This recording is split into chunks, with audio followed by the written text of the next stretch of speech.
OCD അല്ലെങ്കിൽ obsessive compulsive disorder. നിങ്ങൾ പലപ്പോഴും പലയിടത്തും കേട്ടും പരിചയമുള്ളൊരു സംഭവം തന്നെയാണ്.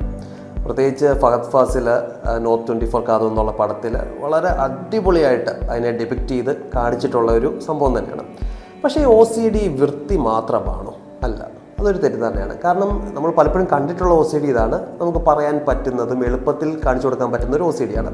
പക്ഷേ OCD പല വിധത്തിലുണ്ട്. അതായത് OCD എന്ന് പറയുന്നത് നമുക്ക് അനാവശ്യമായിട്ട്, നമ്മൾ ചിന്തിക്കാതെ അനാവശ്യമായിട്ട് നമ്മുടെ തലച്ചോ അല്ലെങ്കിൽ മനസ്സിലേക്ക് വരുന്ന ഒരു ചിന്ത, അത് നമുക്ക് ബുദ്ധിമുട്ടുണ്ടാക്കുന്നു എന്നുള്ളതാണ് OCDയുടെ ഒരു പാർട്ട്.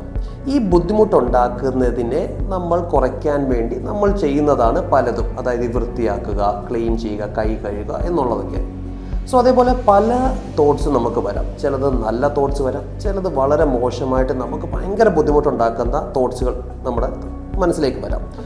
അതിന് നമ്മൾ ചിലപ്പോൾ കോമ്പൻസേറ്റ് ചെയ്യാൻ, ചിലപ്പോൾ നമുക്ക് കാണാൻ കഴിയുന്ന പോലത്തെ, ചിലപ്പോൾ ഈ കൈ കഴുകുന്ന പോലത്തെ അല്ലെങ്കിൽ മറ്റെന്തെങ്കിലും ഒരു കാര്യങ്ങൾ ചെയ്യാം. ഇല്ല എന്നുണ്ടെങ്കിൽ പലപ്പോഴും നമ്മുടെ മനസ്സിൽ തന്നെ നമ്മൾ എന്തെങ്കിലും ഒരു കാര്യം ചെയ്യുക. അതായത് നമ്മൾ പ്രാർത്ഥിക്കുക, നമ്മൾ നമ്പേഴ്സ് എണ്ണുക, അല്ലെങ്കിൽ എന്തെങ്കിലും ഒരു വാക്ക് കണ്ടിന്യൂസ് ആയിട്ട് 100 തവണ അല്ലെങ്കിൽ 200 തവണ നമ്മൾ പറഞ്ഞു കഴിഞ്ഞാൽ നമുക്ക് ഉണ്ടാകുന്ന ബുദ്ധിമുട്ട് കുറയും എന്നുള്ള രീതിയിൽ നമ്മൾ മനസ്സിൽ തന്നെ അതിങ്ങനെ ചെയ്യുന്നു. സോ ഇങ്ങനെ മെൻ്റൽ കമ്പൽഷൻസ്, അതേപോലെ ഫിസിക്കൽ കമ്പൽഷൻസ് ഒക്കെ OCDയിൽ ഉണ്ടാവാറുണ്ട്. ഇത് പലപ്പോഴും ആൾക്കാർക്ക് മനസ്സിലാവാതെ പോകുന്ന സംഭവമാണ്. കാരണം എന്തോ ഒരു ബുദ്ധിമുട്ടുണ്ട്, എനിക്കിങ്ങനെ എന്തുകൊണ്ടോ അനാവശ്യമായിട്ടുള്ള ചിന്തകൾ വരുന്നു.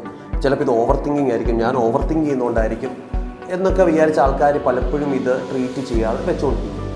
അങ്ങനെ വർഷങ്ങളോളം വെച്ചിട്ടാണ് ചിലപ്പോൾ ബുദ്ധിമുട്ട് സഹിക്കാൻ വയ്യാതാണ് ഹോസ്പിറ്റലിൽ വരുന്നത്. സോ ആ സമയത്തേക്കൊക്കെ നമുക്ക് ട്രീറ്റ്മെൻറ്റിന് അതിൻ്റേതായിട്ടുള്ള പരിമിതികളും ഉണ്ടാവും. പക്ഷേ ട്രീറ്റ് ചെയ്യാൻ പറ്റില്ല എന്നല്ല, നമുക്ക് ചികിത്സിക്കാൻ കഴിയും, മാറ്റാനും കഴിയും. പക്ഷേ അതിൻ്റേതായിട്ടുള്ള ബുദ്ധിമുട്ടുകളും ഉണ്ടാവും.